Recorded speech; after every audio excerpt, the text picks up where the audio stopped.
के पास पैसा टिकता नहीं है और सेठों के पास से पैसा जाता नहीं है। ये लक्ष्मी पुत्र हैं, ये लक्ष्मी पुत्र हैं। एक किसी सेठ जी ने माँ को तब किया, माँ प्रसन्न हो गई। तो माता जी ने कहा मांग क्या चाहिए? तो सेठ जी ने कहा बाथरूम जा रहा हूं, जब तक लौट के आऊं तब तक मैया यहीं मेरे घर में ही रहना, तब तक जाना मत। सेठ जी चले गए हैं नहाने को बाथरूम के लिए, अभी लौट के आई नहीं है। तो लक्ष्मी भी उनके घर में ही बैठी है, अभी कहीं दूसरी जगह गई नहीं है। उनको लक्ष्मी पुत्र के नाम से जाना गया है। ब्राह्मण के पांव में लक्ष्मी है, क्षत्रिय के कंधे पर लक्ष्मी है, वैश्य के सिर के ऊपर लक्ष्मी है, कनिष्ठ की सेवा में लक्ष्मी है। ब्राह्मण एक जगह बैठा रहेगा, निर्धन हो जाएगा, कंगाल हो जाएगा। उसके पास संपदा, खाने के लिए गुजारा करने के लिए दिक्कत हो जाएगी उसे, क्योंकि उसके चरण में लक्ष्मी है। उसके तो पांव घूमते रहेंगे तो लक्ष्मी दौड़ती हुई आएगी।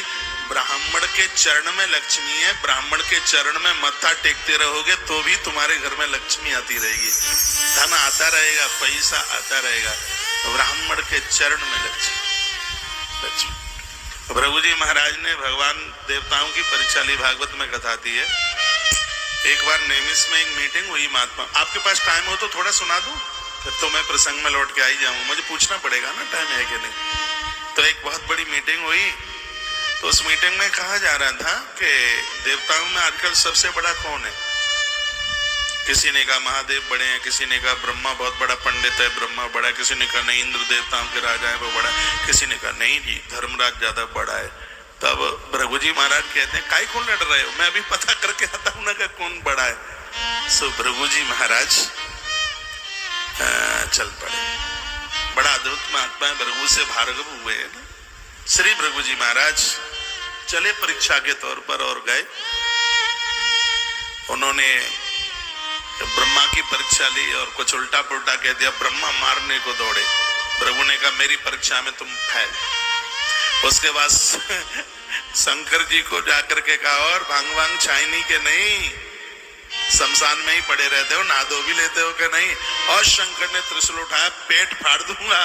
भृगु जी महाराज ने कहा तुम भी मेरी परीक्षा में फेल।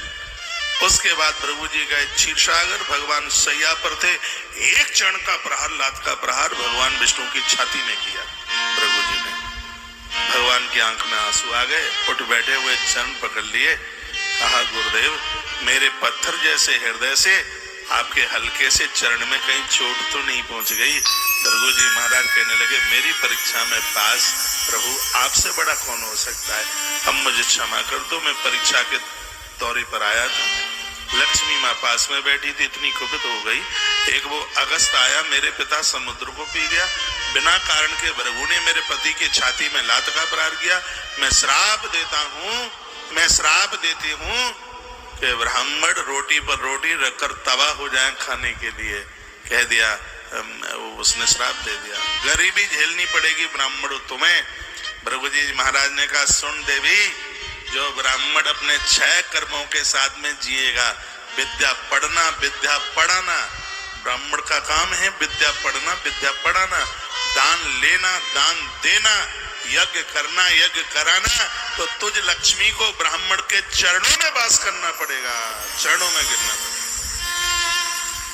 तो भृगु जी महाराज ने कह दिया कि लक्ष्मी मैया विप्र के चरण में होगी। ब्राह्मण घूमता रहेगा, खटबाटी लेके बैठ जाएगा, सो जाएगा तो गरीब हो जाएगा, दरिद्र हो जाएगा। ये जितनी भी पंडितानियां सुन रही हैं ब्राह्मणियां, मुझे पंडाल में बैठ के अपने आदमी को आज जाकर के बोल देना कि महाराज ने कहा है घूमते रहो चलते रहो करते रहो, एक जगह मत बैठो।